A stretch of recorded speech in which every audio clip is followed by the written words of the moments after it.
Welcome to Backstories, the podcast where we dig deep into the untold tales behind the people, places, and moments that shape our world. Every month, we'll uncover the hidden narratives that inspire, surprise, and challenge us. So, grab your headphones and get ready to journey into the past, one backstory at a time. All right. One more storyteller. Who's it going to be? Step up now. Don't be shy. I can do it really short. Excellent. Woman from the back of the room will now tell story.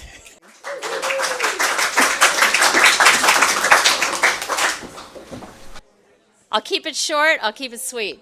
This is a story of gratitude. Thanks a lot.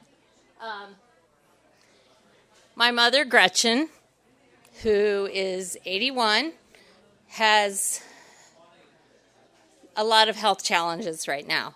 I'm the oldest of 4 children, and we have been wrangling Parkinson's.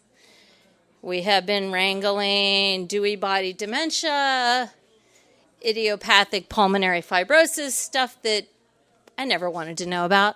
I'm at a point in my life when I drool on the pillow, I wake up, I'm like, oh my God, it's happening. Parkinson's is here. My husband, Tony, is like, no, just relax. You just drooled on the pillow. It's okay. So Gretchen, who, anyone who knows my mother, she's a very intelligent person, but she's very soft-spoken. She flies under the radar. I like to say she wouldn't say shit if she had shit in her mouth. Like, that's just how she is. And I have a lot of those traits too, I must say. So we're at a place in her storyline where it's getting very difficult to be here. She's transitioning. Swallowing's becoming trouble. She doesn't want to eat often. This is a person who struggled with her weight her whole life. And I'm like, Mom, now, why now? All those years and all that energy you put into losing weight, and it's just falling off of you because you can't help yourself. She's totally reliant on the people. She's in a wonderful assisted living situation. That's its own story. Everybody there's Chinese except her. But she was an army brat and finished high school in Taipei, Taiwan. So she's totally comfortable with the people that are caregiving her. So just recently, like within the last few weeks, we came to the decision that it's time to bring hospice care in. And I've never done this rodeo before. I know about hospice loosely. I have friends who have had to coordinate this with their families. It's a tough thing, but it's also a very humane, it's very appropriate for me, for my mother. It's very appropriate to who she is. We're not taking heroic efforts here. We're not trying to prolong something. We're not curing anything. This is where we are right now. So these people are coming to us to help us embrace and be with what is next, what is so. So there's a lot of dignity in that. And for my mother, who doesn't speak a lot for herself, it means a lot to me to be able to call on these resources.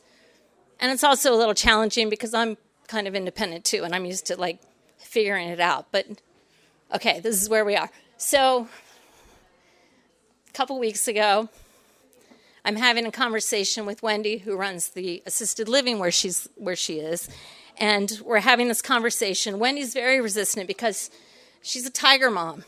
She doesn't want to let anybody in to take care of her people. Like, this is her game, this is her rodeo.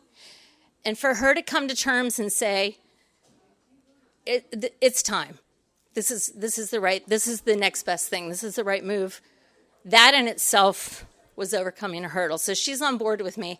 We're having this whole conversation, nuts and bolts, about what it's going to mean. My mother's sitting there in her wheelchair with her wild eyes, and she's tremoring, and she sees me once in a while, and then she's gone again, and, kind of in and out. And Wendy and I are having these tough discussions about what's next. What does it mean? Nuts and bolts, like, if she goes into cardiac arrest, what are we going to do? We're not going to do anything. Are we doing feeding tubes? Like, the stuff I never wanted to think about, especially for my own mother. But this is where I am. So we have this whole conversation. We come to some terms. We make a plan. I'm sitting with my mother afterwards. She's drooling, just like I do on my pillow. And her nose is running. Her lips are blistered because they're trying to feed her because she can't feed herself anymore. She looks at me. We're doing all this. She stops. She looks me dead in the eye. She grabs my hand. And I don't even know if she's there, if she knows I'm there most of the time. She grabs my hand. She looks me in the eye. And she says, "I'm sorry." And I'm thinking, oh my God, like she just heard me talking about her death and what's next. And she's telling me she's sorry. She grabs my hand and she wipes her nose with it. like I was her human tissue. That's what she was sorry about. So that's what I've got. So, thank you.